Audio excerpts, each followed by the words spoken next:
ஹல்லேலூயா. செய்திக்கு நிறைய கடந்து போக போகிறோம். 5வது அதிகாரம் 13வது வசனம். நீங்கள் பூமிக்கு உப்பாய் இருக்கிறீர்கள்.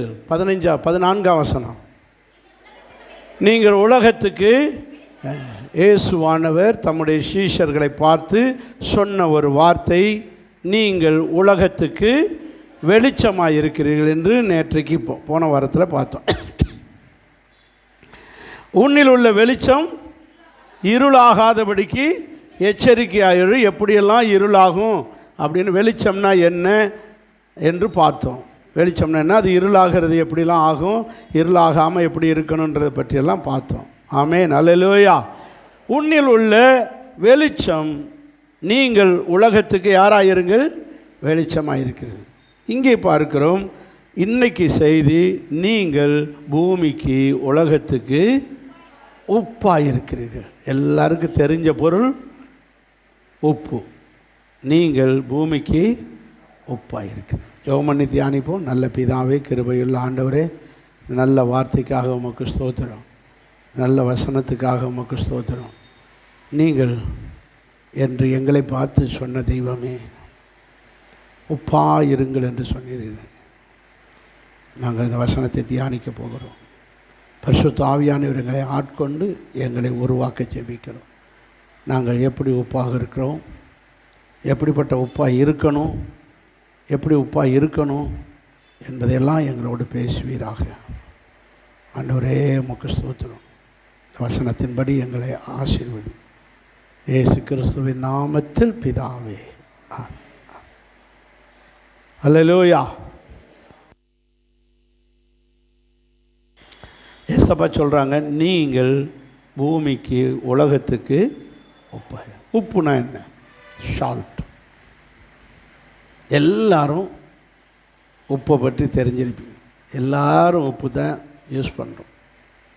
உப்பு யூஸ் பண்ணாத நாளே, பிறந்ததுலேருந்து சாகு வரைக்கும் என்ன தான், உப்பு தான். கல்லறைக்கில் போட்டு குளிக்கல புதைக்கும் போது கூட எதை போட்டு தான் புதைக்கிறாங்க? உப்பு போட்டு தான் புதைக்கிறாங்க. உப்பு. இந்த உப்பு பல வகை இருக்கிறது. கல் உப்பு, தூள் உப்பு, சீனி மாதிரியே இருக்குது. அப்புறம் என்ன உப்பு? டாட்டா உப்பு, கிறிஸ்டல் உப்பு, என்னென்ன உப்பு, கம்பெனிகள் பேரில் உப்பு உப்பு உப்பு உப்பு உப்பு. அப்புறம் மதத்தின் பேரில் உப்பு, இந்து உப்பு, முஸ்லீம் உப்பு, கிறிஸ்டியன் உப்புன்னு சொல்லி உப்பு வேறு, அப்படி வேறு உப்பு. எப்படியோ உப்புக்கள் வந்துடுது. ஆனால் இந்த உப்புக்களுடைய வகைகள் இருந்தாலும் நாம் உப்பு எப்படி கிடைக்கிறது, எப்படி உப்பாக நாம் மாறுகிறோம் என்பதை அறிய வேண்டியது அவசியம். உப்பில்லா பண்டம் பழமொழி. உப்பு இல்லாத வாழ்க்கை, உப்பு இல்லாத உணவு, அது ருசி இல்லாத உணவு. குப்பையில் போட வேண்டிய.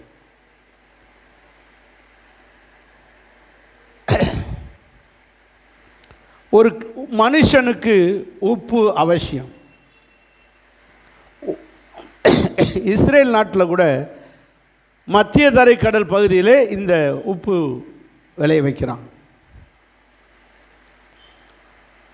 சரி, இந்த உப்பு எப்படி கிடைக்கிறது அல்லது எப்படி விளைய வைக்கிறார்?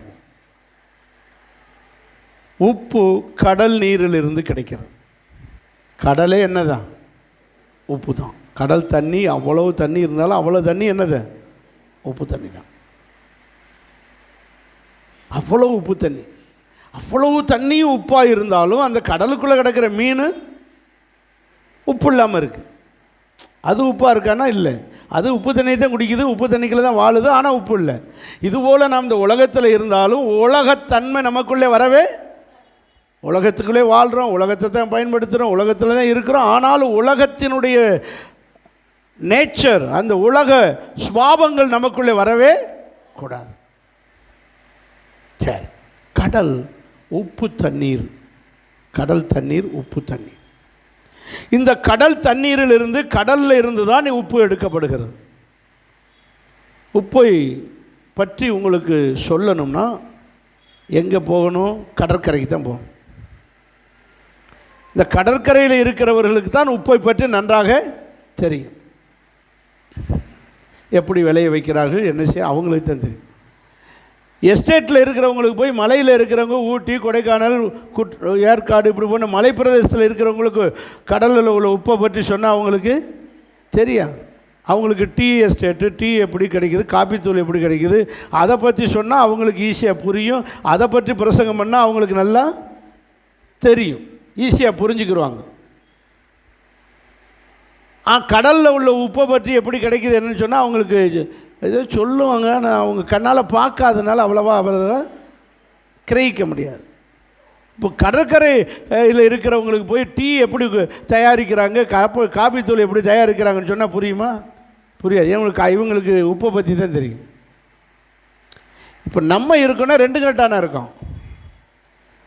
உப்பை பற்றியும் தெரியாது, ஏன்னா நம்ம கடற்கரையில் இல்லை. அவங்க டீ தயாரிக்கிறாங்க, அதை பற்றி சொன்னாலும் நமக்கு தெரியாது. நம்ம பாருங்கள், ரெண்டும் கட்டான, ரெண்டும் இல்லாமல் இருக்கோம். கடற்கரையிலையும் இல்லை, மலை மேலேயும் இல்லை.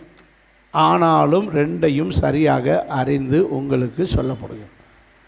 ஆண்டவர் ஒரு நல்ல கிறிஸ்தவனை, நல்ல விசுவாசியை உப்புக்கு சமமாய் ஒப்பிட்டு, நீங்கள் இந்த பூமிக்கு யாராக இருக்கிறீர்கள்? உப்பாக இருக்கிறீர்கள். ஆண்டவர் நம்மளை உப்போடு ஒப்பிட்டு உப்பை போல இருங்கள் என்று சொல்கிறார். இந்த உப்பு எப்படி கிடைக்கிறது?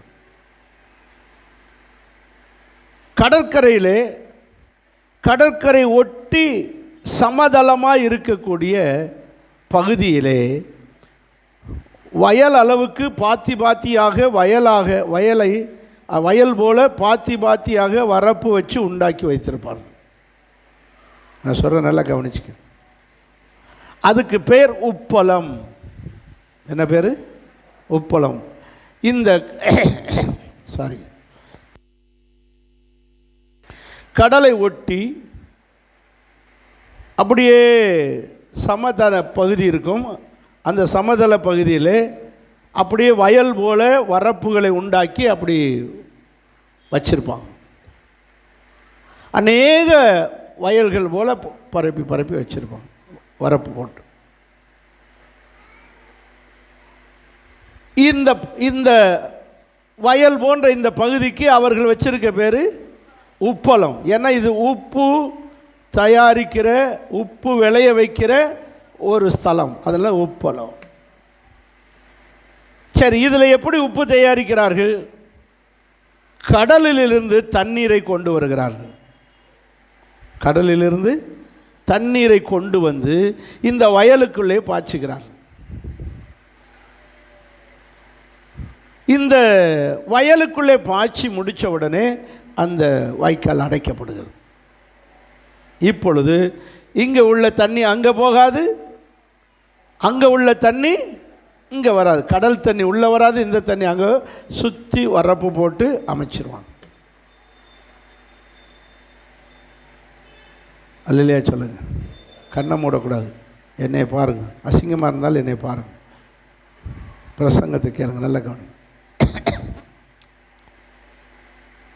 கவனிக்க வேண்டிய ஒரு சத்தியம். இந்த வயல் போன்ற உப்பளம் இருக்கிறதே, இதுதான் சபை. ஏன் நீங்கள் உப்பா இருக்கிறீன்னு சொன்னார்? நீங்கள் உலகத்துக்கு உப்பா இருக்கின்றாரு. நம்மளை இந்த உப்பளம் என்கிற சபை, கடல் என்பது உலகம், உலக மக்கள். இந்த உலக மக்களாய் இருந்த நம்மை கடல் தண்ணீரை எப்படி உப்பளத்துக்களை கொண்டு வந்தாரோ, கொண்டு வந்து உப்பாக்குகிறார்களோ, இதுபோல உலகத்திலே வாழ்ந்த நம்மை கர்த்தர் எதுக்குள்ளே கொண்டு வந்திருக்காரு? சபைக்குள்ளே வைத்திருக்கிறார். நீங்கள் சபைக்குள்ளே வந்தது உப்பாக மாறுவதற்கு. ஆமென். உலக வாழ்க்கையிலிருந்து, உலக சிற்றின்பத்திலிருந்து, உலக பிரகாரமாய் மனம்போன போக்களை வாழ்ந்து கொண்டிருந்த இந்த கடல் நீரை போன்ற நம்மை, உலக வாழ்க்கையை சபைக்குள்ளே கொண்டு வந்து ஒரு ஆவிக்குரிய வாழ்க்கையாக, ஒரு உப்பாக நம்மளை மாற்றப் போகிறார். அல்லேலூயா. இப்போ அங்கே இருக்கிற தண்ணி இங்கே கடலுக்குள்ளே இருக்கிற தண்ணி உப்பளத்துக்கு வந்ததுனால அங்கே ஒன்றும் தண்ணி குறைஞ்சி போகிறதே இல்லை. ஆனால் நீங்கள் சபைக்குள்ளே வந்ததுனாலே உலகத்தில் ஒன்றும் ஜனத்தொகை குறைஞ்சி போகிறதே இல்லை. ஆனால் நாம் விசேஷித்தவர்கள். எவ்வளோ தண்ணி கடலில் கடந்தாலும் அந்த குறிப்பிட்ட தண்ணி தான் எங்கே வந்திருக்குது? உப்பளத்துக்கு வந்திருக்கு.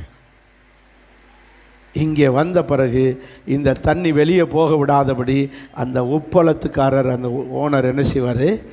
அடைச்சி வச்சுருவார். இப்போ இந்த தண்ணி அமைதியாக அப்படியே அந்த உப்பளத்தில் என்ன செய்யணும்? கிடக்கணும். நீங்கள் என்னைக்கு சபைக்குள்ளே வந்துட்டீங்களோ சபைக்குள்ளே அமைதியாக அடங்கி சொல்லுங்கள், அங்கே திரும்ப போகணும்னு நினைக்கக்கூடாது. நான் கடல்லேருந்து தான் நான் வந்தேன், நான் திரும்ப உலகத்துக்கே போகிறேன் அப்படின்னு சொல்லி நினைக்க முடியாது. விட மாட்டோம். ஒரு நல்ல அதே மாதிரி இன்னொரு உப்பளத்துக்கு போகிறேன், இந்த உப்பளத்துலேருந்து நான் எங்கே போகிறேன்? அடுத்த வயலுக்கு போகிறேன், அடுத்த உப்பளத்துக்கு போகிறேன்னா அங்கேயும் போக முடியாது. என்ன போட்டிருக்கு சொல்லுங்கள்? சுற்றி வரப்பு போட்டாச்சு. ஒரு சபைக்குள்ளே வந்த பிறகு இன்னொரு சபைக்கு போகிறேன்னு துடிக்கக்கூடாது. பாஸ்டர் இங்கே ரொம்ப திட்டுறாரு, என்னையே தாக்கி தாக்கி குத்தி குத்தி பேசுகிறாரு அப்படின்னு நினச்சி நீங்கள் அங்கிட்டு போகணும்னு நினச்சாலும் விட மாட்டோம். இங்கே இருந்து உங்களை உப்பாக உருவாக்குவது தான் தேவத்திட்டம். அதுக்கு தான் உங்களை எங்கே கொண்டு வந்து வச்சுருக்கு? இந்த உப்பளத்தில் வச்சுருக்கு. அல்லையா? சொல்லுங்க. இது நல்லா கவனிக்க வேண்டிய சத்தியம். கடல்ல இருந்து வாய்க்கால் வரல. இந்த தண்ணி உப்பளத்துக்கு தண்ணி எங்கேருந்து வந்து? இங்கேருந்தா வாய்க்கால் வெட்டி கொண்டு போவார்கள்.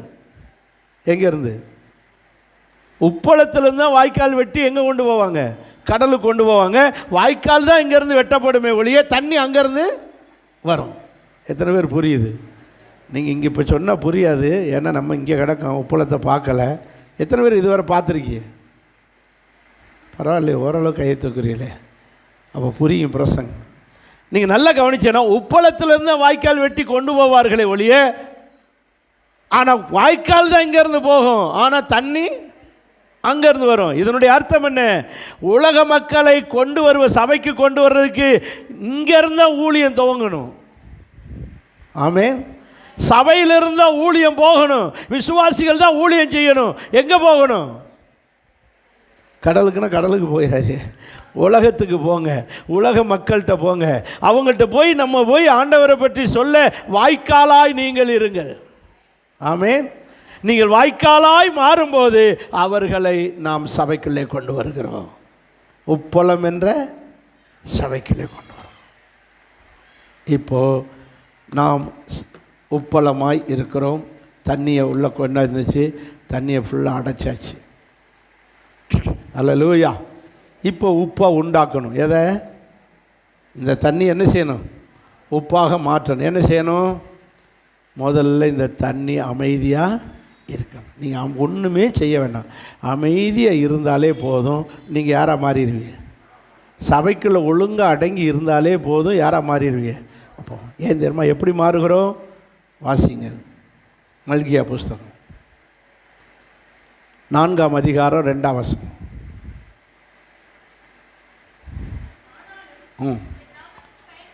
என் நாமத்துக்கு பயந்திருக்கிற உங்கள் மேல்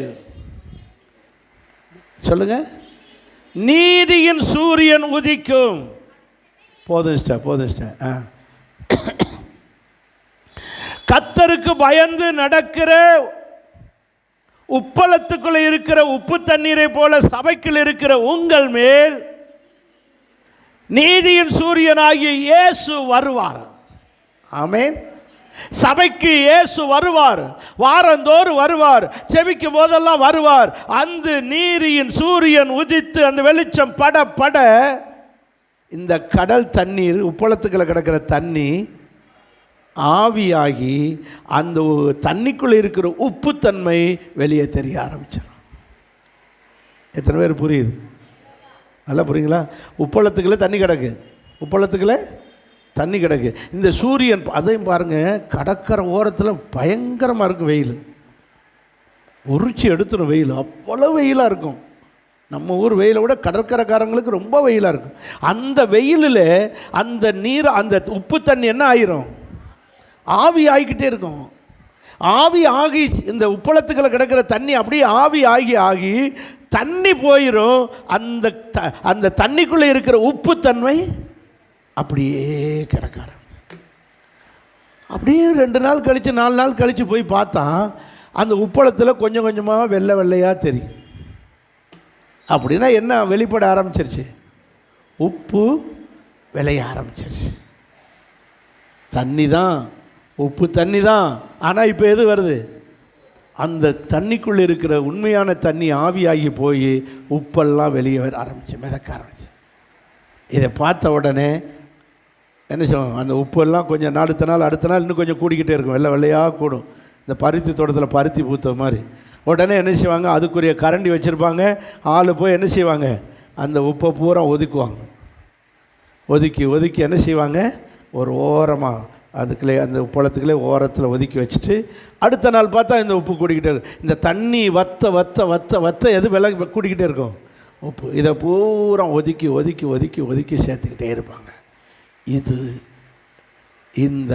இந்த கடல் நீரை உப்பாக உருவாக்குகிற இடம். சபைக்கு வருகிறீர்கள், எத்தனை வருஷமாக வர்றீங்கன்னே தெரில, எத்தனை வருஷமாக வர்றீங்க, எத்தனை மாதமாக வர்றீங்கன்னு தெரில. ஆனால் உங்கள் மேல் இயேசு கிறிஸ்து என்கிற சூரியன் பட்டு சூரிய வெளிச்சமாகி அபிஷேகம் பட்டு அவருடைய வல்லமை நம்ம மேலே இறங்கி நமக்குள் இருக்கிற ஜென்ம சுபாவம், பாவ சுபாவம், உலக சுபாவம் எல்லாம் செத்து ஆவியாக மாறணும். மாறுதா? மாறி நமக்குள் இருக்கிற உப்புத்தன்மை வெளிப்பட வேண்டும். அல்லேலூயா சொல்லுங்க. நான் அதுக்கு தான் நீங்கள் அபிஷேக நேரத்துக்குள்ள வாங்கன்றது. பாட்டு நேரத்துக்குள்ள வாங்க. வந்தால் அந்த பாடல் பாடும்போதே வரிகள் மூலமாய் வசனம் அப்படியே பட்டு மனசு பக்குவப்பட்டு நீங்கள் அப்படியே ஆவியாக ஆரம்பிப்பீர்கள். உங்களுடைய ஜென்ம சுபாவம் எல்லாம் ஆவியாக மாறும். நீங்கள் அப்படியே ஆவிக்குரியவர்களாய் மாறுவீர்கள். ஆமென். ஆனாலும் எல்லாரும் சிலர் வந்த மேனிக்கு அப்படியே இருக்காங்களே, கொஞ்சம் கூட மாறவே இல்லையே. அப்படின்னா அவங்க இன்னும் தேவனுக்கு, வசனத்தை பாருங்கள், யார் மேலே சூரியன் உதிக்கும், யார் உண்மையிலே கர்த்தருக்கு பயந்து ஆராதனைக்கு வருகிறீர்களோ, ஆராதிக்கிறீர்களோ, அவர்களுக்கு தான் சூரியனாகி இயேசுவினுடைய வல்லமை அபிஷேகம் மேலே படும். அவங்க தான் உப்பாக மாறிக்கிட்டே இருப்பாங்க. அவங்க தான் உப்பாக உருவாவாங்க. கொஞ்சம் கூட பயம் இல்லாமல் தெனாவட்டா வர்றது, தெனாவட்டா இருக்கிறது, தெனாவட்டா போகிறது. நான் சொல்ல புரியுங்களா? என்ன இல்லை, பயம் இல்லை. நல்லா கவனிச்சுக்கங்க.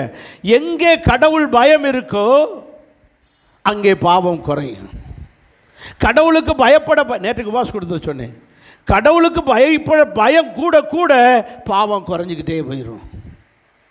பாவம் கூட கூட கடவுள் பயம் குறைய ஆரம்பிச்சிடும். இதுதான் ஃபார்முலா. கடவுளுக்கு பயப்படுகிற பயத்தை வருவித்து கொண்டால் உலகம், சிற்றின்பம், ஆபாசம், எல்லா பாவ சுபாவமும் அப்படியே ஆவியா என்ன செஞ்சிடும், போயிடும். நீங்கள் ஆராதனையிலே ஆராதிக்க சூரியனுடைய வல்லமை எப்படி அந்த உப்பளத்தில் படுகிறதோ, பரிசுத்த ஆவியானவருடைய வல்லமை நம்ம மேலே பட்டு ஜென்ம சுபாவம், கோப சுபாவம், பாவ சுபாவம் எல்லாம் ஆவியா என்ன செஞ்சிடும், போயிடும். அப்படியே அது போக போக ஆவிக்குரிய தன்மை, உப்பு போன்ற ஆவிக்குரிய தன்மை நமக்குள்ள என்ன செய்யும், வளர்ந்துக்கிட்டே இருக்கும். இந்த அனுபவம் இருக்கா? இதுதான் உப்பு உருவாக்கப்படுகிற முறை. இதுதான் உப்பை கடல் நீர் தான், இது கடல் நீர் தான். அங்கே கடலுக்குள்ள இருக்க வரைக்கும் உப்பாக முடியாது. எங்கே வரணும், உப்பளத்துக்கு, சபைக்குள்ள வந்தால் தான் நம்ம உப்பாக மாற முடியும். சபைக்குள்ள வந்தாலும் கடவுளுக்கு பயப்படத்தான் உப்பாக உருவாக முடியும். சந்தோஷமாக ஒரு அல்லேலூயா சொல்லுங்க. எல்லாரும் சேர்ந்து ஒரு அல்லேலூயா சொல்லுவோம். இதுதான் உப்பு உருவாக்குற மாதிரி. சரி, இப்போ உப்பு உருவாகிருச்சு. இதை பூரா வலிச்சு என்ன செய்வாங்க, அந்த நல்ல வெள்ளையாக உப்பு உருவாக அப்படியே ஒதுக்கி அப்படியே குமிச்சிருவாங்க. இந்த உப்பிலே 2 வகை உப்பு இருக்கு. இந்த உப்புல 2 வகை உப்பு இருக்கு. உப்புளத்துக்கு போயிருக்கு உப்பு 2 வகை உப்பு இருக்கு. என்ன உப்பு வாசிங்க? அதே இது, நீங்கள் பூமிக்கு உப்பாக இருக்கிறீர்கள். உப்பானது சாரமற்று போனால், அப்படின்னா என்ன அர்த்தம்? சாரமுள்ள உப்பு, சாரமில்லாத உப்பு. 2 வகை உப்பு இருக்கு. 2 வகை உப்பு. சாரமுள்ள உப்பு, ஒரே உப்பளம் தான், ஒரே சூரியன் தான், சூரிய வெளிச்சம் தான் அந்த உப்பளத்தில் படுது. ஒரே உப்பளத்திலேருந்து உப்பு தான் வளருது, உப்பு கிடைக்குது. ஆனால் உப்புலையே எத்தனை வகை இருக்கு? ஒன்று சாரமுள்ள உப்பு. சாரம்னு என்னது? கைலியா? கைலி எப்படி சொல்லுவாங்க? சாரம். சாரம்னா அந்த உப்புனுடைய ருசி. உப்பு கரிக்கும். உப்பு என்ன செய்யும்? கரிக்கும். ஒரு மாதிரி உப்பு கரிக்கும். தோப்பு உப்பு கலந்தது என்னது? உப்பு. உப்பு ஓரளவு தான், இவ்வளோ தான் சாப்பிட முடியும். அந்த உப்பு, அந்த தன்மை உள்ள உப்பு, அந்த கரிக்கிற தன்மை இல்லாத உப்பு, சாரம் இல்லாத உப்பு. சாரமுள்ள உப்பு, நம்ம ஒரு சாரமுள்ள உப்பை தான் பயன்படுத்தியே பழகிட்டோம். அங்கே போய் உப்பளத்தில் பார்த்தா தான் தெரியும், ஒரு கூட்ட உப்புக்கு என்ன இருக்காது? சாரம். இன்னும் ஒரு மண்ணை விட மோசமானதாக இருக்கும். ஆனால் வெள்ளையாத்தான் இருக்கும். எப்படி தான் இருக்கும்? வெள்ளையாத்தான் இருக்கும். நல்ல உப்பு மாதிரி தான் இருக்கும். ஆனால் என்ன இருக்காது? சாரம் இருக்காது. நீங்கள் இதை எப்படி சொல்கிறாரு? மார்க்கு சுவிசேஷத்தில் 9ஆம் அதிகாரம் 50ஆம் வசனத்தில்,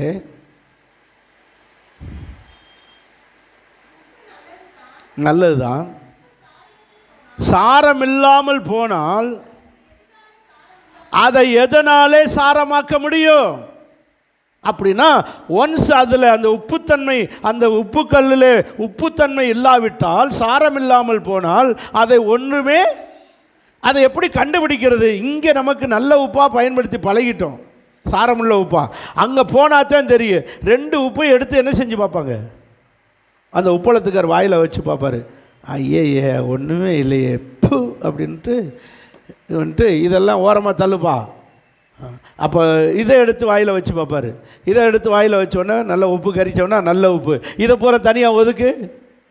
அப்போ நல்ல உப்பை தனியாகவும், சாரமுள்ள உப்பை தனியாகவும், சாரமில்லாத உப்பை தனியாகவும் பிரிப்பார்கள். எங்கே? உப்பளத்திலேயே பிரிப்பார்கள். இப்போவும் சபைக்குள்ளே 2 வகை இருக்குது. ஒன்று கர்த்தருக்கு பயந்து நடக்கிற ஜனங்கள், இன்னொன்று பரிசுத்தமாய் ஆண்டவருடைய வருகைக்கு ஆயத்தமாக இருக்கிற ஜனங்கள். இன்னொன்று கிறிஸ்தவர்கள்னு சொல்லிக்கிட்டே, பரிசுத்தவான்கள் சொல்லிக்கிட்டே, பரிசுத்தம் இல்லாமல், சாரம் இல்லாமல், வருகைக்கு ஆயத்தம் இல்லாமல் இருக்கு. இதை கர்த்தர் ருசிப்பார். உப்பளத்துக்காரராகிய கர்த்தர் ருசித்து பார்த்து, சாரம் உள்ளதை லாரியில் ஏற்றுறது போல நம்மளை பரலோகத்துக்கு ஏற்றிருப்பார். ஆமே. சாரம் இல்லாததை இங்கேயே விட்டுட்டு போயிடுறாரு, ஒதுக்கி கூப்பிடுவார். நல்லா கவனிக்க வேண்டிய சத்தியம். சாரம் உள்ளதை ஒதுக்கி எதில் ஏற்றிடுவாங்க? லாரியில் ஏற்றிடுவாங்க. சாரமுள்ள உப்பாகிய, நல்ல உப்பாகிய, உண்மையாய் கடவுளுக்கு பயந்து பரிசுத்தமாய் இருக்கிற தேவ பிள்ளைகளை கர்த்தர் வந்து லாரியில் ஏற்றிட்டு போயிடுவார். ஆமே. லாரியில் ஏற்றிட்டு போயிடுவாருன்னா லாரி வருதுன்னு நினச்சிக்கிட்டு இருக்காது. லாரி மாதிரி கர்த்தருடைய மேகம் வந்து எடுத்துகிட்டு போவோம் வறுமையாக. எத்தனை பேர் புரிஞ்சுது? சத்தமாக ஒரு அல்லையா சொல்லுங்க. ஆனால் 2 உப்பு எப்படி தான் இருக்கும் சொல்லுங்கள்? வெள்ளையாக தான் இருக்கும். 2 சபைக்குள்ள தான் இருக்கும். 2 விசுவாசின்னு தான், விசுவாசி மாதிரி தான் தெரியும். 2 பேரும் நல்ல விசுவாசி மாதிரி தான் தெரியும். ஆனால் ஒன்று சாரம் உள்ளது வெளியே தெரியாது, வருகையில் தான் தெரியும். அவர் தான் பிரிப்பார். 10 கன்னிகையில் 5 கன்னி புத்தி இல்லாதது, 5 பேர் புத்தி உள்ளது. புத்தி உள்ளதை எடுத்துகிட்டு போயிட்டார், புத்தி இல்லாத விட்டுட்டு போனார். நல்லா கவனிக்க வேண்டிய சத்தியம். ஆகவே நாம் என்ன உப்பாக மாற வேண்டும் சொல்லுங்க? சாரமுள்ள நல்ல உப்பாக மாற வேண்டும். நல்ல உப்பாக மாற. இந்த சாரமில்லாத உப்பை பற்றி முதல்ல படிச்சுட்டு அப்புறம் சாரமுள்ள உப்புக்கு வருவோம். இந்த சாரமில்லாத உப்பை என்ன செய்வார்கள்? எடுங்கள், லூக்கா சுவிசேஷம் 14ஆம் அதிகாரம் 14.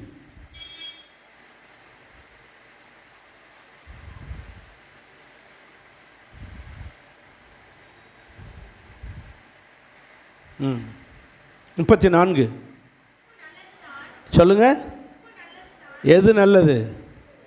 நல்ல உப்பு நல்லது தான். அப்படி சேர்த்து சொல்லுங்க.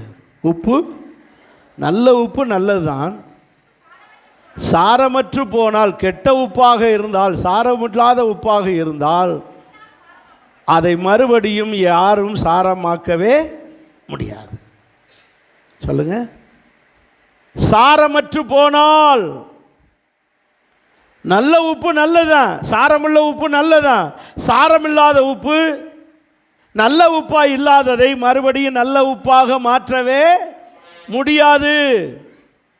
ஒரு முறை ருசி பார்த்து, தேவனுடைய பரம ஈவை ருசி பார்த்து விசுவாசியாகி மாறினவர்கள் மறுபடியும் சாரமில்லாத கெட்ட உப்பாய் மாறி போனவர்கள் நல்ல உப்பாக மாறவே முடியாது. இதை மனசில் வச்சுக்கங்க. நீ கிறிஸ்தவனாய் மாறி போன பின்பு கெட்ட உப்பா மாறிடாத. நீ உப்பளத்திலேயே நல்ல உப்பாக இருக்க பாரு. சபைக்குள்ளேயே நல்ல விசுவாசியாய் மாற பழகு. நீ கெட்ட விசுவாசியை மாறிட்டேனா, சாரமற்ற உப்பாக மாறிட்டேனா, உன்னைய மறுபடியும் நல்ல உப்பாக மாற்ற ஒருவராலும் முடியாது. ஒருவரும் செய்ய முடியாது. அதனால தான் மறுபடியும் புதுப்பிக்கப்படுவது இம்பாசிபிள், முடியாத காரியம். நீ நல்ல உப்பாக மாற முடியாதுங்க, முடியாது. உன்னை தூக்கி மறுபடியும் கடலில் போட்டு அந்த உப்பு தண்ணியோட கலந்து மறுபடியும் இதே உப்பளத்துக்கு என்னைக்கு வர? நீ நோ சான்ஸ்.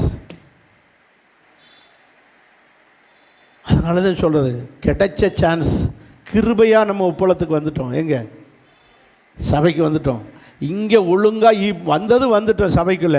இனி இங்கே சரியான நல்ல உப்பாக மாறாவிட்டால், சபைக்கு நீ உப்பளத்துக்கு நீ சாரமற்ற உப்பாக இருப்பாயானால் உனக்கு இன்னொரு சான்ஸே கிடையாது.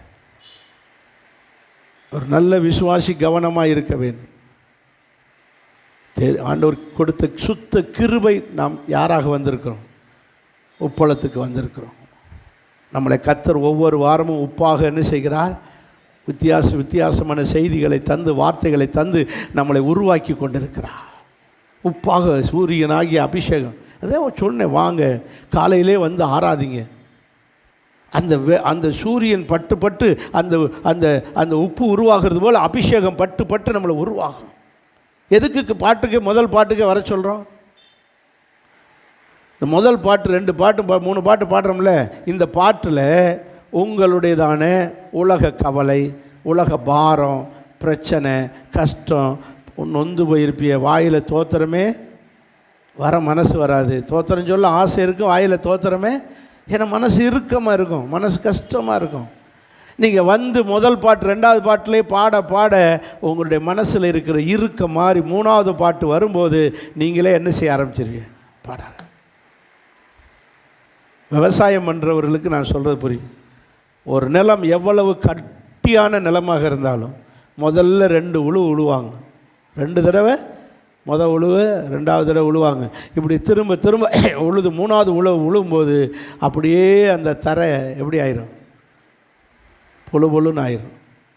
அதில் விதையை போட்டால் டக்குன்னு முளைக்கும். ஆனால் முதல்ல எப்படி இருந்துச்சு? கல்லாக இருந்துச்சு. அந்த தரை அப்படியே கல் போல் இருந்த தரை உழுது அது அப்படியே எதா மாறிடுச்சு? பூ போல் பொழுன்னு ஆயிடுச்சு.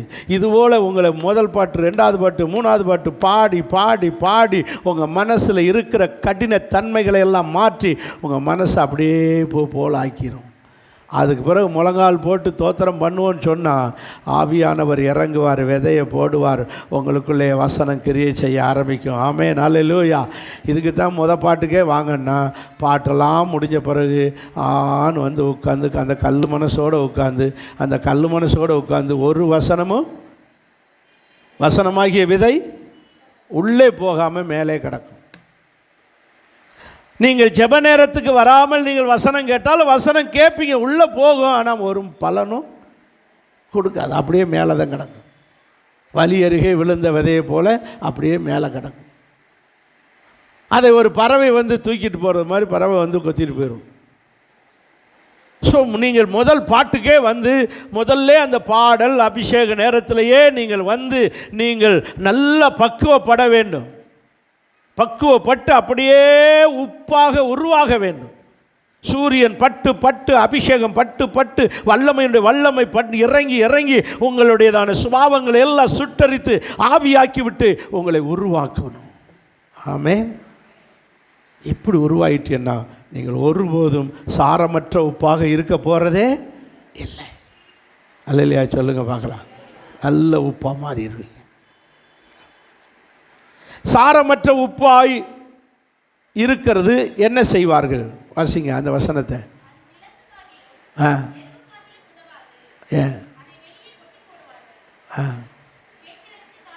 இருங்க இருங்க, எத்தனாவது வசனம் வாசிங்க சிஸ்டர்? 35. 35 வைப்பா தம்பி. இப்போ வாசிங்க.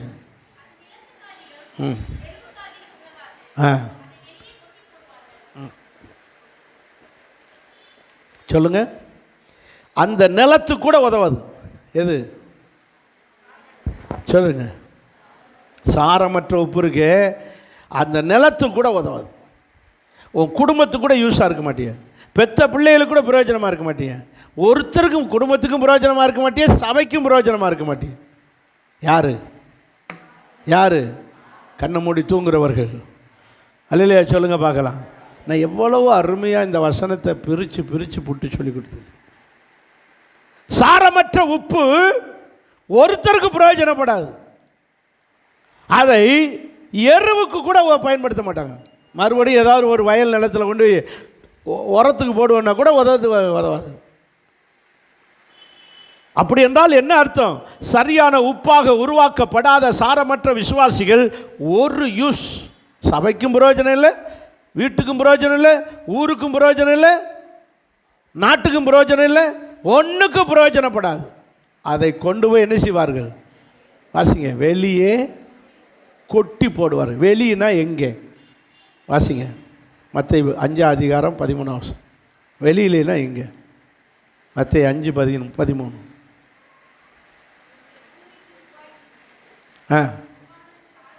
உப்பானது சாரமற்று போனால், நல்ல சத்தமாக வாசிங்க. யார் வாசிக்கிறா? எதினால் அது சாரமாக்கப்படும்? வெளியே கொட்டப்படுவது. எங்கே கொட்டப்படுவது? மனுஷரால் மிதிக்கப்படுகிற இடத்துல கொட்டப்படும். மனுஷரால் மிதிக்கப்படுகிற இடத்துல கொட்டப்படும். எங்கே மிதிப்பாங்க? வழியில். ரோட்டில் ஒன்று கொட்ட முடியுமா? அங்கே கொட்ட மாட்டாங்க. என்ன செய்வாங்க தெரியுமா? அவங்க வச்சுருப்பாங்கள்ல இந்த இது உப்பளம் பாத்தி, அதில் அந்த வரப்புக்கு போடுவாங்க. எதுக்கு? வரப்புக்கு போட்டு அதில் அவங்க மிதித்து போகிறதுக்கு வச்சுக்கிடுவாங்க. நான் சொல்ல புரியுதா? எது? அந்த உப்பளத்தை சுற்றி என்ன இருக்கும்? வரப்பு வச்சுருப்பாங்க இல்லையா? அந்த வரப்பில் போட்டு இவங்க நடந்து போகிற மிதிக்கிறதுக்கு மிதித்து போகிறதுக்கு வச்சுக்கிடுவாங்க. பிரயோஜனப்படாத உப்பாக மாறாத விசுவாசிகள்லாம் 4 பேர்கிட்ட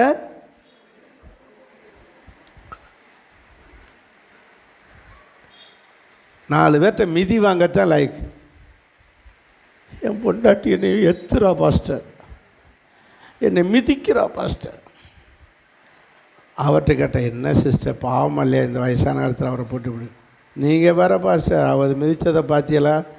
கல்யாணம் ஆகி வந்த புதுசில் என்னை என்ன மிதிச்சார், அதுக்கு தான் பதிலுக்கு பதில் மிதிக்கிறீங்களா? 2 பேரும் மிதிச்சுக்கிட்டே கிடங்க. இந்த வாரத்தில் ஒரு விசுவாசி வீட்டுக்கு ஜெபம் பண்ண போயிருந்தோம். அவங்க சொல்கிறாங்க, அவங்க பொண்ணுக்கு அலையன்ஸ் பார்க்குறேன், இப்படி இந்த இடத்துல கொடுங்கண்ணா. போதும் பாஸ்டர், அவங்க வீட்டு ஆளுகளுக்கு இவங்க சைடில் பொண்ணு கொடுக்க மாட்டேன், இவர்கிட்ட வாங்கினதே எனக்கு போதும். இவர் அடித்து என் காதே போச்சு பாஸ்டர், தோடு பிஞ்சு போய் அதோட காது போய் தோடே பிஞ்சு காது கிண்ணு நாய் காதே கேட்கறதில்ல பாஸ்டர். இப்போது அவர்கிட்ட சொன்னால் பாஸ்டர் கூப்பிட்டா கூட என்னென்ன கேட்க மாட்டேன்றான். ஏதாவது தண்ணி கேட்டால் கூட கொடுக்க வேணாம். எப்படி கொடுப்பாங்க? நீ அடித்ததுலே காது சவு போச்சே, நீ என்ன செய்ய முடியும்? இன்னும் எப்படி இப்போ என்ன கேட்டா, நீ அடித்ததில் தான் நீ அன்னைக்கு அடிக்கல சோகமாக இருந்துச்சு, இன்றைக்கி தண்ணி கூட கிடைக்க மாட்டேங்குது. நான் சொல்ல புரியுதுங்களா? முன்வினை பின்வினையாக போச்சு. இப்படி தண்ணி கூட கிடைக்கும். இப்போ தண்ணி கேட்டால் கூட சிஸ்டருக்கு என்ன செய்ய மாட்டேங்குது? கேட்க மாட்டேங்குது. காதத்தை அடித்து செவிட ஆக்கி விட்டீங்களே. எப்படி இருக்கு பாருங்க பெந்தேகோஸ்தே. பைபிள் சொல்லுகிறது, நீ யாரையும் ஒருத்தர் அடிக்கவே, புருஷனை அடிக்கிறதுக்கு உங்களுக்கு உரிமை இல்லை, மனைவி அடிக்கிறதுக்கு உங்களுக்கு உரிமை இல்லை. பிடிக்கலையா ஒதுங்கி அமைதியாக போங்க, வீட்டை விட்டு வெளியே போயிருங்க. இந்த அம்மா உங்களுக்கு அவர் செய்கிறது பிடிக்கலையா, கிச்சனுக்கு போயிருங்க. 2 பேரும் அடிக்கவே கூடாது, சண்டை போடவே கூடாது. அடிப்பது பாவம். அது தேவனுடைய சரீரம், தேவனுடைய ஆலயம். அந்த சரீரத்தை அடிப்பதற்கு உங்களுக்கு அனுமதியே கிடையாது. அந்த சரீரத்தை அடிக்க உங்களுக்கும் அனுமதி கிடையாது. அது அந்த காலம் புருஷன் மட்டும் அடி வாங்கினது. அப்படி தானே? காலம் மாறிடுச்சு. அப்படியெல்லாம் ஒருத்தர் அடிக்கவே கூடாது. அமைதலாய் போகும். அதுதான் நல்ல உப்பு. அதுதான் நல்ல உப்பு. நல்ல உப்பாக மாறாவிட்டால், சாரமற்ற உப்பாக நீங்கள் இருப்பீர்களானால், நீங்கள் வழியிலே கொட்டப்பட்டு, அந்த வரப்புகளிலே பாதைகளிலே கொட்டப்பட்டு எல்லாத்தையும் என்ன வாங்கிட்டு கிடப்போம். அதே நேரத்தில் நல்ல உப்பை என்ன செய்வார்கள்? வண்டியில் ஏற்றி அங்கே கொண்டு போயிடுவாங்க. கம்பெனிக்கு பாக்கெட் போடுவாங்க. தூள் உப்பாக்கி அதை ஒரு பாக்கெட் பண்ணுவாங்க. கல் உப்புன்னு சொல்லி அதை பாக்கெட் பண்ணுவாங்க. அதுக்கு எத்தனை பேருக்கு போய் என்ன செய்யப்படுது? பிரயோஜனப்படுது. சத்தமாக ஒரு அல்லேலூயா சொல்லுங்க பார்க்கலாம். ஆண்டவருடைய பிள்ளைகளே, நீங்களும் நானும் நல்ல உப்பாக இருக்க வேண்டும். அதனால தான் இயேசு சொன்னார், நீங்கள் யாராயிருங்கள்? உப்பாயிருங்கள். பூமிக்கு உலகத்துக்கு உப்பாயிருங்கள். உப்பு நல்லது. எப்படி சொல்லியிருக்கு? உப்பு நல்லது. நல்லது எப்படி நல்லது? அதை தியானிக்க போகிறோம். எப்படி நல்லது எடுங்க. மார்க் 9:15 தானே படிச்சிங்க? 9:50 மார்க் 9:50 வாசிங்க. எப்படி இருங்க? நிறுத்தி வாசிங்க சிஸ்டர். சொல்லுங்கள், எல்லோரும் சொல்லுங்கள். உப்பு எப்படி நல்லதுன்னு பார்க்கணும். உப்பு நல்லது. உப்பு நல்லது. உப்பில்லா பண்டம் சொல்லுங்க குப்பையிலே. உப்பிட்டவரை உள்ளளவு நினை. இந்த பார்த்துக்கங்க, உங்கள் வீட்டில் நான் உப்பை திண்டு வளர்ந்துருக்கேன். உங்களுக்கு ஒரு நாள் சொல்கிறோமா? அப்போ உப்பு எதை காட்டுகிறது? நன்றி உணர்வை காட்டுகிறது. நன்றி உணர்வுக்கு அடையாளமே இது உப்பு. அதனால சில ஃபங்க்ஷன்லாம் போனால் முதல்ல எதை கொண்டு வந்து வைக்கிறாங்க? உப்பை வைப்பாங்க. இப்போ எல்லாம் ஸ்வீட்டு என்ன வைக்கிறாங்க? சும்மா கேரட் அல்வா, பிஸ்கட் அல்வா, என்னமோ ஒரு அல்வான்னு ஒரு மாதிரி அல்வா மாதிரி ஒரு சின்னதை கொஞ்சம் ஸ்வீட் வைக்கிறாங்க. ஆனால் சில ஃபங்க்ஷன்லேருந்து பாரம்பரியத்தில் முதல்ல எதை வைப்பாங்க? உப்பை வைக்கணும். வீடு பால் காய்ச்சனா அப்படி ஒரு தட்டை கொண்டுக்கிட்டு சின்னிக்கிட்டு வருவாங்க. என்ன இருக்குது அதில்? தட்டு நிறையா உப்பு. நான் சொன்னேன், இவ்வளோ பெரிய வீட்டை கட்டியிருக்காங்க, என்னத்தையாவது கொண்டு வருவில ஒரு பழங்களும் தட்டு நிறையா வாங்கிட்டு வருவாங்களா? எதை கொண்டு வராங்க? இந்த போட்டு உப்பை தூக்கிட்டு வரையாது. ஏன்? இந்த உப்பு நல்லது. சொல்லுங்க, உப்பு நல்லது. அதனால தான் உப்பு நல்லதாக இருக்கிறனால தான் அவ்வளோ பெரிய புது வீட்டுக்கு கூட முதல்ல எதை கொண்டு வராங்க? உப்பை கொண்டு வராங்க. உப்பை கொண்டு அவங்க கேசரி கிண்டி ஒரு கேசரியை வச்சு கொடுத்து விட்ருவாங்க. நீ கொண்டு வந்து உப்புக்கு எதை கொண்டுக்கிட்டு போங்க? கேசரி. பார்த்துருக்கீங்களா? புது வீட்டில் கிராமத்தில் தான் இப்படி செய்வாங்க. கிராமத்தில் கூட இப்படி செய்வாங்க. அந்த உப்பை கொண்டு அது ஏன் உப்பை கொடுக்குறாங்கன்னா, உப்பு நல்லது. எப்படி நல்லது? 2 விதத்திலே நல்லது. வாசிங்க. முதலாவது, உப்பு சுவையை தருகிறது. சுவை உள்ளதாக இருக்குது. நல்ல உப்பில் என்ன இருக்குது? சுவையாய் இருக்கிறதுனால் மற்ற உணவுகளை எதாக்குகிறது? சுவையாக்கு. எல்லா சாப்பாட்டுலேயும் எது போட வேண்டியிருக்கு? நம்ம ஊரில் சோத்துக்கு கூட என்ன தான் போடுறோம்? உப்பு போட்டு தான் சமையல் பண்ணணும். கேரளாக்காரங்கெல்லாம் அப்படி சாப்பிட மாட்டாங்க. சோறில் என்ன போட மாட்டாங்க? உப்பு போட்டு சமைக்க மாட்டாங்க. நம்ம தான் என்ன செய்கிறோம்? சோத்தில் கூட உப்பு போட்டு சமைக்கிறோம். ஏன் தெரியுமா? பிள்ளைகளுக்கு டபக்குன்னு சோத்தை பிசைஞ்சு விட்டுருக்கு, ருசியாக இருக்கும், நல்லா சாப்பிடும். அப்படியே சோத்தில் உப்பு போட்டு போடுறோம். அப்போ சோறு, குழம்பு, கூட்டு, பொரியல் எல்லாவற்றிலும் எதை போடுறாங்க? உப்பு சேர்க்குறாங்க. எதுக்கு? சுவைக்காக, சுவைக்காக.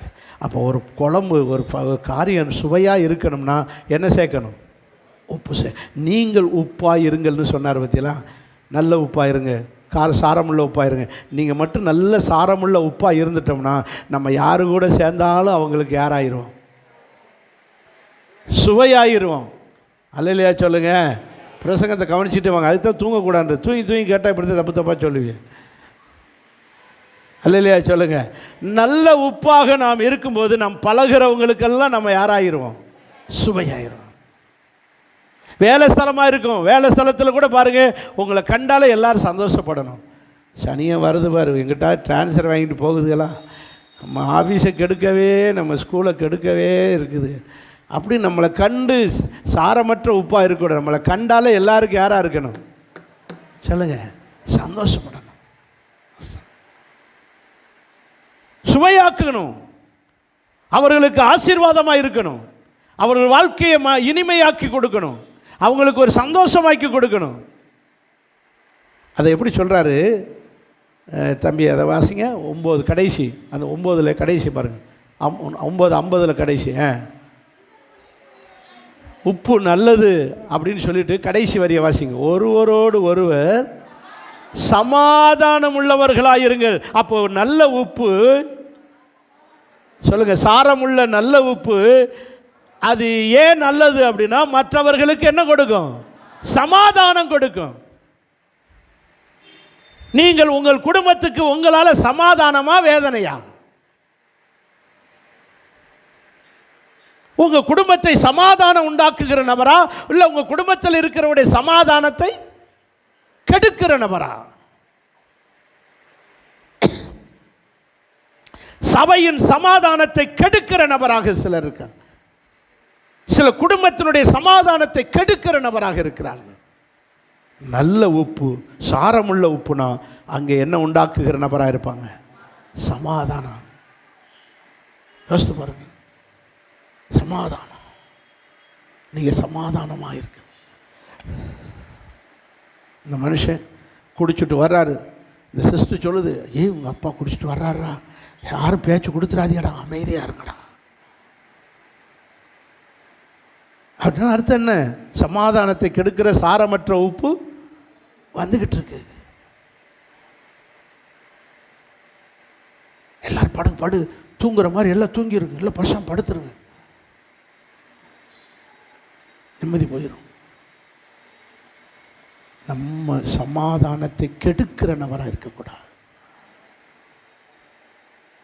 உப்பு நல்லது, மற்றவர்களுக்கு சுவை உண்டாக்குகிறதா இருக்கணும். சமாதானம், சந்தோஷம், ஆசீர்வாதம் எப்படா வருவோம் உங்கள்கிட்ட பேசணும்னு துடிக்கணும். ஆமென், அல்லேலூயா. உங்களை கண்டாலே பேச்சை மூடி போகட்டும் பாஞ்ச சக்தி அப்படின்னு நம்மளை வெறுக்கிற இடத்துக்கு நான் போகக்கூடாது. விரும்புகிற இடத்துக்கு இருக்கு. அல்லேலூயா சொல்லுவோமா? சரி, உப்பு மற்றவர்களை சுவையாக்குகிறது. நீங்கள் பார்த்தீங்கன்னா ஹோட்டலில் போன உடனே டேபிளில் உட்காந்தா, அந்த டேபிளில் உட்காந்து எந்த டேபிளில் உட்காந்தாலும் 2 டப்பி இருக்கும். என்ன இருக்குது? உப்பும் மிளகுத்தூள், பெப்பரும் சால்ட்டும். ஏன் உப்பு வச்சிருக்காங்க? உங்கள் டேபிளுக்கு வருகிற எல்லா உணவிலையும் நாங்கள் சேர்த்துருக்கிறோம். நீங்கள் உங்கள் தேவைக்கு தக்கன எதை சேர்த்துக்கங்க? உப்பு சேர்த்துக்கங்க. உப்பு உணவை சுவையாக்குகிறது. 2வது, உப்பு பாதுகாக்கிறது. உணவை பாதுகாப்பது உப்பு. நல்ல உப்பினுடைய தன்மை. நல்ல உப்பு உணவை சுவையாக்குகிறது. 2வது, உணவை பாதுகாக்கிறது. சத்தம் ஒரு அல்லேலூயா சொல்லுவோம். உணவை பாதுகாக்கிறது. அதனால தான் ஊறுகாய் போடும்போது எதை சேர்க்குறாங்க? உப்பு. குழம்புல உப்பு சேர்த்தாச்சுன்னா குழம்பு 3 நாளைக்கு சாம்பார் வரைக்கும் இழுக்குது. குழம்பு 3 நாள் வரை தாக்கு பிடிக்குதுன்னா எது போட்டதுனால? உப்பு இல்லாமல் குழம்பு செஞ்சு பாருங்கள், எந்த உப்புமே மறுநாளே கெட்டுரும், அன்னைக்கே கெட்டுரும். உப்பு சேர்த்தால் அந்த உணவு என்ன செய்யாது? கெடாது. இன்னைக்கு பாருங்கள், கருவாடு மீன் என்ன செய்கிறாங்க? கருவாடாக்குறாங்க. எதை சேர்க்கறதுனால? உப்பு சேர்க்கறதுனால அது கருவாடு அப்படி இருக்குது. 6 மாதம் ஆனாலும் 1 வருஷம் ஆனாலும் கருவாடு அப்படியே இருக்குது. நீங்கள் எங்கள் ஊருக்கு வாங்க, ராமேஸ்வரம் கருவாடு, நெய் மீன் கருவாடு அவ்வளவு டேஸ்ட்டு. என்ன செய்வாங்க தெரியுமா? மீனை 2ஆக வகுத்து எதை தேய்ச்சிருவாங்க? உப்பை தடவி அப்படியே சுற்றி துணியில் சுற்றி எதுக்குள்ள வச்சுருவாங்க? மண்ணுக்கடியில் வச்சுருவாங்க. அந்த உணவை என்ன செய்கிறது? அந்த மீனை பாதுகாக்க. சாதாரண மீனுனா ஒன்றுக்காக மறுநாளே ஒரு மாதிரி முழிச்சிடும். மீன் வாங்க தெரியுமில்ல, கண்ணை பார்த்து வாங்கலாம். பழைய மீனா புது மீனான்னு செதில் பிச்சு பார்த்தா தெரியும். எதை? பழைய மீனா புது மீனான்னு தெரியும். அப்படி தொட்டு பார்த்து இப்படி மீன் அப்படி என்ன செய்யணும்? பிடிச்சி பார்த்தா அமுங்கும். அப்படி அமுங்குதுனாலே என்ன செஞ்சிருச்சு? கெட்டு போச்சுன்னு அர்த்தம். மீன் வாங்க சொல்லித்தரேன். அல்லையா சொல்லுங்க. மீன் என்ன செஞ்சு போச்சு? கெட்டுருச்சுன்னு அர்த்தம். அப்படி கல் மாதிரி இருக்கணும் பிடிச்சா. அதுக்காக ஐஸ் கட்டியில் வச்சு தருவான். அப்படி நேரத்தில் எதை பார்க்கணும்? கண்ணை பார்க்கணும், செதில் பார்க்கணும். இப்படி மீன் வாங்குறதுக்கு சொல்லித்தரேன். ஏன்னா நம்ம பக்காவாக ட்ரைனிங் ஆகி போச்சு. இந்த மீனெல்லாம் கெடாமல் இருப்பதற்கு காரணம் உப்பு. உணவுகள் பாதுகாக்குது. ஒரு நல்ல விசுவாசி, உப்பை போன்ற சாரமுள்ள விசுவாசி குடும்பத்தை என்ன செய்வார்கள்? பாதுகாப்பார்கள். நீங்கள் ஜெபிக்கிற ஜெபத்தில் உங்கள் குடும்பம் பாதுகாக்கப்படும். நல்ல விசுவாசி, சாரமுள்ள விசுவாசி ஜெபிச்சா அந்த குடும்பத்தை கர்த்தர் என்ன செய்வார்? மோசே ஜெபிக்கிறார் பாருங்க. இஸ்ரவேல் ஜனங்கள் பாவம் செஞ்சுட்டாங்க. மோசே போய் ஜெபிக்கிறார், ஆண்டவரே இந்த ஜனங்களை என்ன செஞ்சிடாதீங்க, அழிச்சிடாதீங்க, என் பேரை வேணாலும் ஜீவ புஸ்தகத்திலேருந்து அவங்கள ஒன்றும் செஞ்சிடாதீங்க. திறப்பில் நின்று ஜெபிக்கிறார். நாம் ஜெபிக்கணும். குடும்பத்துக்காக ஜெபிப்பார்கள். குடும்பத்துக்காக ஜெபிக்கிறவர்கள் தான் நல்ல உப்பு. சபைக்காக ஜெபிக்கிறவர்கள் தான் நல்ல உப்பு. சபை சிதறக்கூடாது, சபை உடையக்கூடாது. சபைக்காக ஜெபிக்கிற நல்ல உப்பாக மாற வேண்டும். ஆமென். சபைக்காக போய் ஆத்துமாக்களை ஆதாயம் பண்ணி கொண்டு வருகிற வாய்க்காலாய் மாற வேண்டும். அல்லேலூயா சொல்லுங்க. ஸோ நல்ல உப்பாக இருக்கிறீங்களா? நல்ல உப்பு மட்டும் அல்லேலூயா சொல்லுங்க. சாரமுள்ள உப்பு மட்டும் அங்கே கொஞ்சம் கூட நமக்கு மேட்ச் ஆக மாட்டேங்குது. என்ன? அதனால தான் அல்லேலூயா என்ன செய்ய மாட்டேங்குது? வர மாட்டேங்குது. சரி, இப்போ நல்ல உப்பாக இருக்கிறவங்க, சாரமுள்ள நல்ல உப்பாக இருக்கிறவர்கள் பாக்கியவான்கள். உங்களை கர்த்தர் வரும்போது என்ன செய்வார்? நல்ல உப்பை லாரியில் ஏற்றிட்டு போன மாதிரி உங்களை பரலோகத்துக்கு கூட்டிகிட்டு போவார். இப்போ சொல்லுங்கள், நல்ல உப்பு மட்டும். பற்றியலா? லாரி வருதுன்னா அம்புட்டு அல்லேலூயா சொல்லுது. அல்லேலூயா. சரி, இப்போ நல்ல உப்பு கெட்ட உப்பாக மாற வாய்ப்பு இருக்கு. சாரமுள்ள உப்பு தான், ஆனால் சிலது விளையும் போதே சாரமில்லாத உப்பாக மாறிடுது. சிலர் நல்ல சாரமுள்ள உப்பாக இருந்தும் சாரமில்லாத உப்பாக மாறுறதுக்கு வாய்ப்பு இருக்குது. ஒரு ட்ரையல், நீங்கள் வீட்டுக்கு போங்க, நல்ல உப்பு எடுங்க. சாரமுள்ள உப்பு தான் வாங்கி வச்சுருக்கேன். நல்ல உப்பை எடுத்து ஒரு துணியில் கட்டி ஒரு மண்ணுக்கு அடியில், மணலுக்கு அடியில் புதைச்சி வைங்க. ஒரு வாரம் கழித்து எடுத்து பாருங்கள், அந்த உப்பில் அது என்ன கரிக்கிறது, உப்புத்தன்மையே இருக்காது. நீங்கள் வேணால் ட்ரையல் பண்ணி பாருங்கள். வீட்டில் போய் கொஞ்சம் உப்பு எடுத்து ஒரு துணியில் கட்டி மண்ணுக்கு அடியில், கடலுக்கு அல்லது மணலுக்கு அடியில் புதைச்சி வச்சு ஒரு வாரம் கழித்து எடுத்து சூஸ் பண்ணி பாருங்கள். எம்புட்டு உப்பு போட்டாலும் ஒன்றும் இருக்காது. ஏன்? அது உலகத்தோடு மிக்ஸ் பண்ணி இருந்ததுனால் அது தன்னுடைய தன்மையை இழந்துடும்.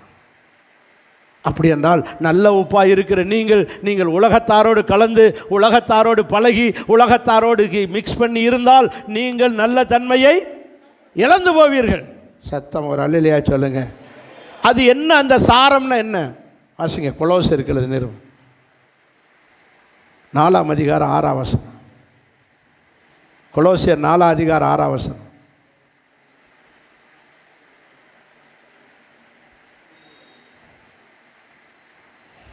இனி உப்பை மறப்பியலா? வீட்டில் போய் உப்பை பார்க்கும்போது தான் இந்த பிரசங்கம் தான் ஞாபகம் வரும். வாசிங்க. அவனவன் என்னென்னபடி உத்தரவு சொல்ல வேணுமென்று நீங்கள் அறியும்படிக்கு எல்லாரும் சொல்லுங்க. உங்கள் வசனம் எப்பொழுதும் கிருபை பொருந்தினதாயும் உப்பால் சாரமேறினதாயும். அப்போ உப்புல எப்படி சாரம் இருக்கோ அதுபோல நம்முடைய வார்த்தையிலே கிருபை இருக்க வேண்டும். எப்படி சொல்றாரு? உங்கள் வார்த்தை வசனம் எப்பொழுதும் கிருபை பொருந்தும். நம்முடைய வார்த்தையிலே வசனத்திலே என்ன இருக்கணும்? கிருபை இருக்கணும். எது போல? உப்பிலே சாரம் இருப்பது போல. புரியலையா? ஒரு மாதிரி முழிக்கிறீங்களே. சாப்பிட்டு தானே வந்திருக்கீங்க, என்னத்தை முழுங்கிட்டு தானே வந்திருப்பிய. அதான் முழுங்கினதே இப்போ போட்டு உள்ளே புரட்டுது. கண்ணு சொருகுது. சத்தமாக ஒரு அல்லேலூயா சொல்லுங்க, சேர்ந்து சொல்லுங்க அல்லேலூயா. நல்லா கவனிச்சுக்கங்க. ஒரு வார்த்தையில் ஒரு உப்புலே சாரம் இருப்பது போல நம்முடைய வார்த்தையில் என்ன இருக்கணும்? கிருபை இருக்கணும். கிருபை இருக்கணும். வார்த்தையில் என்ன இருக்கணும்? கிருபை இருக்கணும். நீங்கள் உங்களுடையதான வாழ்க்கையிலே கிருபை இருக்கணும். நீங்கள் கிருபை என்ற சாரத்தை உடையவர்களாக இருக்கணும். இப்போ கிருபை இருக்கலாம். நீங்கள் உலக மக்களோடு சேர்ந்து உலகத்தை போல செயல்பட்டால் நீங்கள் எதை இழந்து விடுவீர்கள்? கிருபை இழந்து விடுவீர்கள். எப்படி சாரமுள்ள உப்பு மண்ணுக்குள்ளே புதைக்கப்படும் போது அது சாரத்தை இழந்து விடுகிறதோ, உலகத்தாரோடு பழக பழக உலகத்திற்கே உங்கள் பழக்க வளத்தை வச்சிருந்தா நீங்கள் சாரத்தை இழப்பது நிச்சயம். உலக மக்களோடு சேராதீங்க. யூதர்களை பாருங்க, அந்த கொடுக்கல் வாங்கல அந்த பிஸ்னஸ் டைம் தவிர மற்ற நேரம் அவங்களோட வைக்க மாட்டாங்க. கல்யாண பத்திரிக்கை வச்சா கூட போக மாட்டாங்க. நீங்கள் போய் கையை நினச்சி சாப்பிட்டு பழகிட்டீங்கன்னா அவன் பழக்கம் பூரா உங்களுக்கு வந்துடும். அதிகம் பேச மாட்டான். உலகத்தாட்ட யூதர்கள்ட்ட ரொம்ப அதிகமாக பேச முடியாது, பழக முடியாது.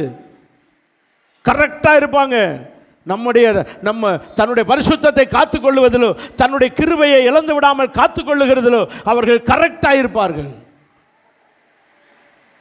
அவங்களுக்கு 2000 வருஷமாக சர்ச் இல்லாமலும் இன்னைக்கு வர வேதத்தின்படி வாழுகிறார்கள். எப்படி வாழ முடிகிறது? தனக்கு கிடைச்ச கிருபையை காத்து கொண்டார்கள். சர்ச்சுக்கே போக முடியாத ஒரு காலம் வந்தாலும் நாம் கிருபையை காத்து கொண்டு வாழ பழகணும். ஆமேன், ஆமேன். நீங்கள் பெற்ற சாரத்தை, சாரம் என்கிற கிருபையை இழந்து விடாதபடிக்கு நீங்கள் சாரமுள்ள விசுவாசியாயிருங்க. அந்த கிருபை பெருகணும்னா, உப்பு பெருகணும்னா சூரிய வெளிச்சம் மேலே பட்ட படத்தான் உப்பு வேலை. நாம் இப்பொழுது சாரமுள்ள உப்பாக மாறுவோம். கர்த்தர் பெரிய காரியங்களை செய்வாராக. ஆமென். நீங்கள் உப்பாக இருக்கிறீர்கள்.